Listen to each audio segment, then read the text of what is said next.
Previously on White People Are Evil.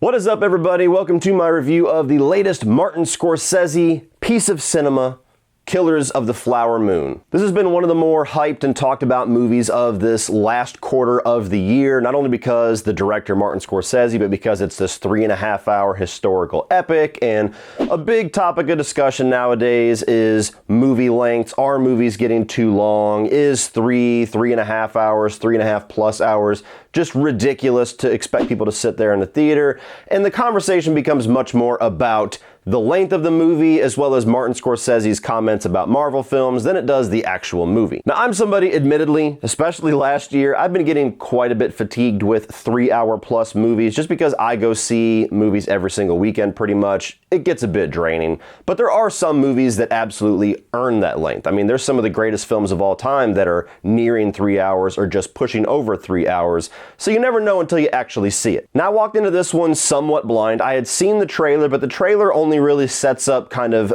ideas of what the movie is going to explore. It doesn't really hammer home what the actual plot is going to be. So I walked into this one as a movie fan, as somebody that loves quite a few of Martin Scorsese's films, that has certainly been exhausted with the traditional, I would say, soulless blockbuster movies that we've gotten quite a few of this year, and hoping to walk into something that's going to really leave an impact on me. Starting off with the positives, Killers of the Flower Moon is absolutely a movie that is going to leave an impact on you. Even if it's not necessarily your cup of tea, it is exploring a true story that is pretty horrific, that when you look into the details and realize pretty much everything that is portrayed in this film was actually a true event, real people doing real horrific things to other real people. It's just yet again another one of those stories that just opens your eyes to how horrible human beings can be and how horrific our past was. Just like Oppenheimer earlier this year, you walk into it expecting a story, you walk out of it feeling a little more informed about the potential evil of your fellow man. And essentially what is being explored here is that you have Leo DiCaprio coming home from the war and staying with his uncle, who is Robert De Niro, who is one of the higher up white people in this community that is a lot of rich white dudes, a lot of powerful white dudes, and the Osage community of Native Americans that happen to find oil on their reservation, so they are very rich and powerful in their own right. And the movie becomes a struggle between people that are extremely wealthy because of the oil on their land versus people that are extremely powerful because they control all of the infrastructure of society, like the police, hospitals, medicine, banks, transportation, everything that you kind of need to spend your money on.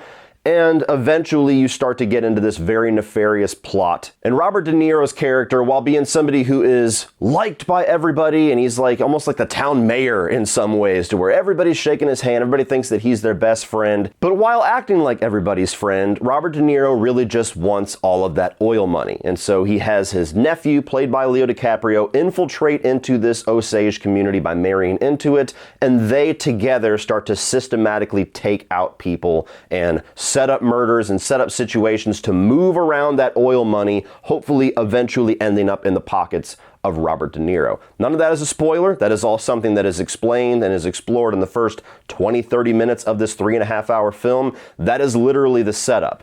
And so where traditionally you would go through a movie like this and it would be kind of a murder mystery of how are these Osage people dying, what is the plot, what is the reason that they are being killed, this kind of just takes you systematically through the events in chronological order of the people that are doing these horrible crimes. And so it just shows you every single detail of what happened from the perspective of the people that is doing it. And what left the most impact on me, and what I feel like the movie explores the best, you know, Martin Scorsese is no stranger to exploring horrific characters doing horrific things. I mean, he's done a ton of mob movies. This, to me, explores the quiet and confident side of evil, to where all of the characters doing these terrible things, like De Niro and Leo DiCaprio and everybody that is involved with them, They're not these outright flamboyant villains. They're not these larger-than-life characters. There's no, like, glamorization of it like you see in things like Goodfellas. These are people that are committing some of the most horrific things to people that don't deserve them for their own greed and their own financial wealth, as if it's nothing. I mean, you'll have a character sitting there and shaking hands and having dinner with people and, kissing them on their forehead and congratulating them on their new pregnancy and talking about the name of their unborn child, and then walking into the next room and immediately beginning to plan their death. And there was a lot of power in the way that they portray this, both in the direction by Scorsese and the performances of DiCaprio and especially De Niro, to where you have these people doing these unbelievably heinous things for 3 hours basically of this movie over and over throughout years of history.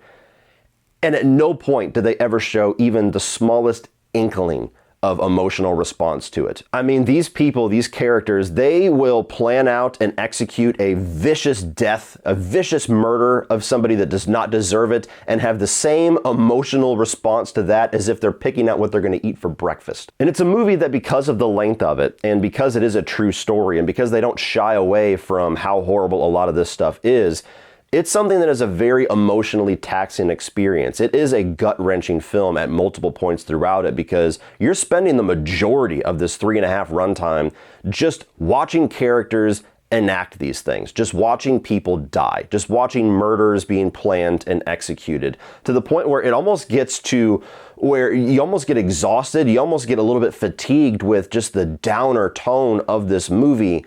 And then finally, in like the last hour and 20 minutes of it, when you start to get into justice being served, and you start to get into the FBI getting involved, and actual investigations happening, and actual truths being unveiled, you almost get like a second wind in the movie, to where you're like, oh, thank God, finally some light at the end of this fucked up tunnel. And so to wrap up that entire point, this is one of those movies that I do think is absolutely an experience. It's not an experience for everybody. It's going to be way too violent, way too dark, and way too down for some people, and way too long for some people to be bathing in those really dark tones.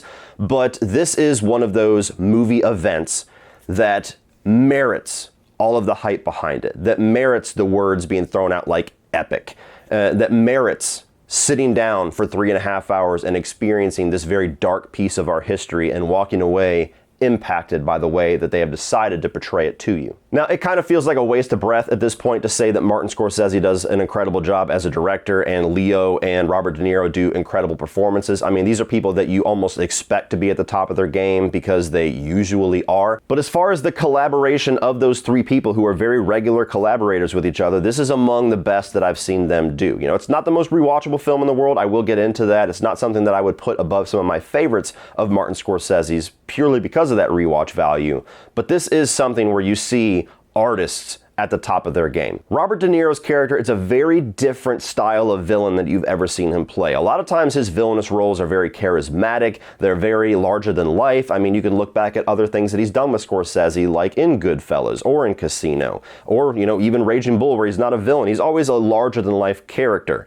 This one, like I said, that quiet, confident evil makes his character very unique, to where he has this very different aesthetic to him, this very different cadence to the way that he talks, to the way that he expresses how evil this character is. And for somebody that has been a world-renowned actor for decades at this point, the fact that he's still churning out performances that feel different than things that he's ever done before is incredibly impressive. And then moving over to Leo DiCaprio, another actor that every time he's on screen, you expect this guy to be going for an Oscar because he just doesn't know how to suck. This is one of the more unique characters I've seen him give, to where I would actually be surprised if he does not get a Best Actor nomination, because it's a very unique performance from him, to where you get that Leo charm, you get that Leo charisma, but his character here doesn't really command the screen like typical Leo DiCaprio characters. He's kind of on the quieter side of the evil here, and he's the one kind of being manipulated and being pushed around by Robert De Niro, and he's even a character that I would say is a little simple and not quite dumb, but just moldable. He's somebody that does not have a spine or does not have the power to be his own man. He kind of just does what other people tell him, namely his uncle. And what's interesting about the performance is that it's not just the story and the series of events that we're going through that tells you that about him. It's like facial tics. It's the way that Leo DiCaprio talks. It's the way that they have his teeth kind of fucked up a little bit. And he has this underbite thing that he does once in a while, and some of the way that he talks to other characters and the look in his eyes where he seems confused here and there. There's just these really subtle things that Leo DiCaprio brings in his performance that even if you had the movie on mute, all of the things that they want you to know about this character would be brought forth just from physical things that Leo is doing. And then finally, I want to talk about Lily Gladstone, and she is very much the heartbeat of this movie. She is the character that you're not really seeing much of the movie through her eyes. You're just kind of seeing how this affects her throughout these years.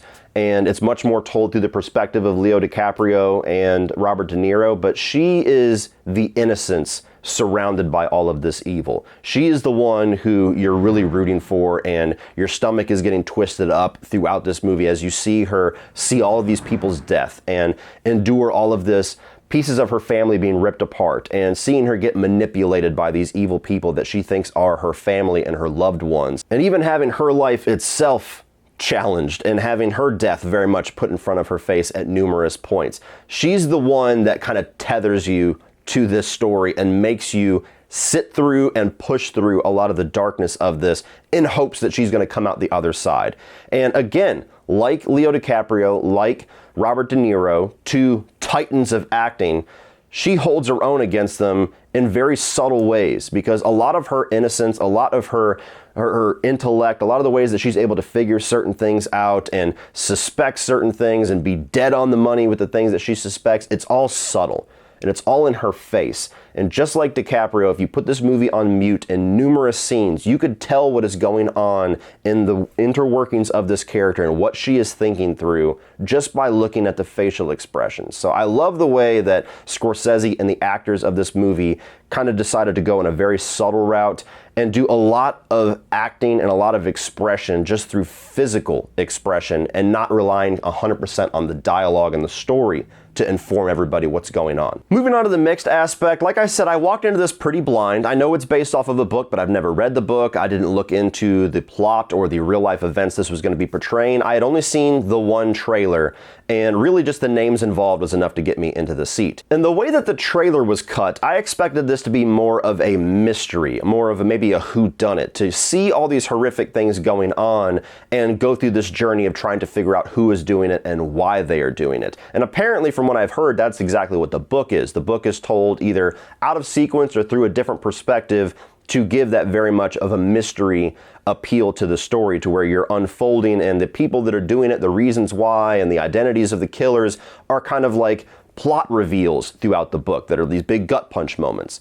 And they decided not to go that route here. They decided just to tell the events in chronological order from the perspective of the people that are involved in doing it. So there's never any real mystery aside from wondering whether or not or when they're going to get their comeuppance. And while I think that that definitely works at just really hammering home how horrific these people are and how quietly confident evil they are, which I appreciate a lot about this movie, I can't help but think that the mystery side of things would have been more entertaining for me.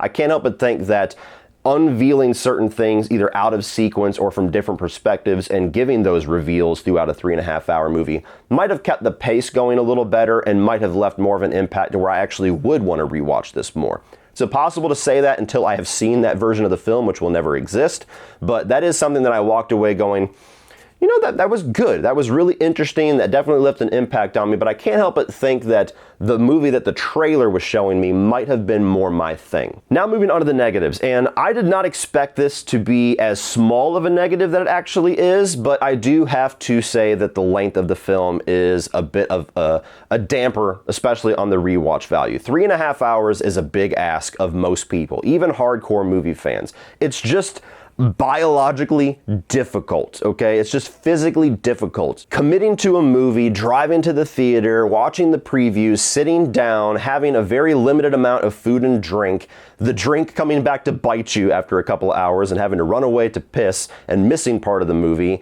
sitting in an enclosed place with other people for 3.5 hours uninterrupted is difficult. That's why a lot of people, the example they pull out as like a gotcha is like, well, you have no problem binging 6 episodes of TV. Yeah, it's because I'm at fucking home. I can pause whenever I want. I can go to the bathroom. I can get something to eat. I'm laying on the couch. I'm laying on my bed. It's more comfortable. So it's not a one-for-one comparison. So anybody, even the biggest movie fan or the biggest Scorsese fan that walks into this with a little bit of hesitance because of a 3.5 hour runtime, that's completely justified to me. And there was one point that I had to run away and go to the bathroom, and I fucking hate doing that.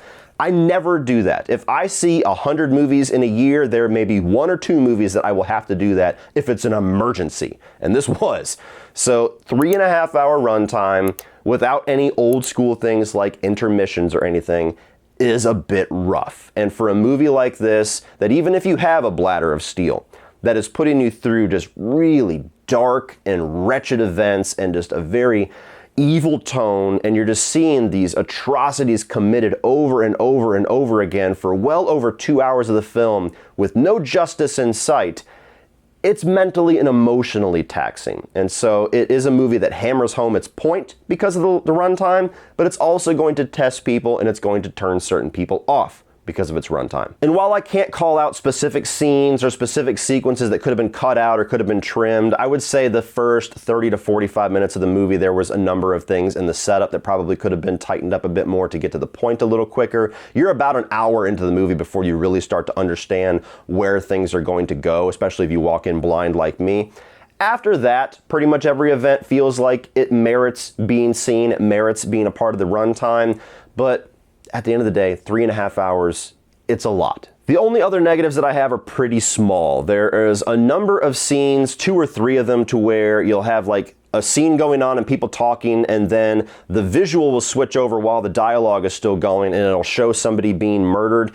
And in all 2 or 3 of them, I didn't know who the hell was being killed. Like, they're all filmed from back, and they even end up sometimes being characters that we aren't really introduced to. And so that's always a little frustrating when you're somebody who's really trying to dial into the story and all these different characters, and there's spots that make you sit and you're like, who is that? Wait, I'm lost. Who was that? And the only other thing that is a personal pet peeve of mine, there is a number of dialogue scenes in this movie where they're using the Native American, the Osage language, and there's about half of them that they choose not to give subtitles for. Now, they're not these massively long dialogue scenes to where it's obnoxious, but I just never really understand the artistic point of having people talk in a foreign language in a film and not showing the viewers what the hell they're saying. I can think of very few examples where there's actually a point for that, a point of keeping the audience in the dark. And so probably about 4 or 5 different scenes here, they start to talk in a different language and you're just left out of that completely. And that's annoying for me. That's just a personal pet peeve. And finally, it's just the rewatch value. Because of everything that I've already said, this is a movie that I probably would not watch again. You know, maybe if I eventually do a Scorsese ranking, I might revisit this thing, but because of the length of it, because of the amount of time I would have to commit to rewatching this, because of how dark and dour of a tone that it is, and it's a movie where the experience, the impact it's trying to leave on you, I feel like it makes its point with one viewing. It's not something like Goodfellas or Raging Bull that I get a lot of value out of re-experiencing those stories. Rewatch value plays very high into how I rate a movie, how I rank a movie, how a movie impacts me long term. And I don't see a lot of people putting this into regular rotations in their home once it comes to home video. So all in all, guys, I did really enjoy this movie. I did really appreciate seeing this. Of the 3+ hour epic dramas that we have gotten over the past couple of years, this one I could probably say is the one that I got the most out of and I enjoyed the most, while still being a movie that I would probably never rewatch and would only recommend to very specific people. So if you're a fan of Scorsese, if you love what he does, if you love these actors and you want to see them continue to show why they're at the top of the A-list, absolutely go check it out. Be careful about how much of your soda you ingest while watching it, but go and check it out, or check it out on Apple TV at home whenever that debuts. I imagine probably within a month or so. Well, that's it for this one, guys. If you enjoyed that, please click over here for all of my 2023 new release reviews, and I'm also going to put my review of the last Scorsese movie, The Irishman, up here. If you're a fan of him, please check that out. Like, share, hit that subscribe button so you don't miss everything in the future. And as always, remember, opinions are like assholes, but that doesn't mean you have to be.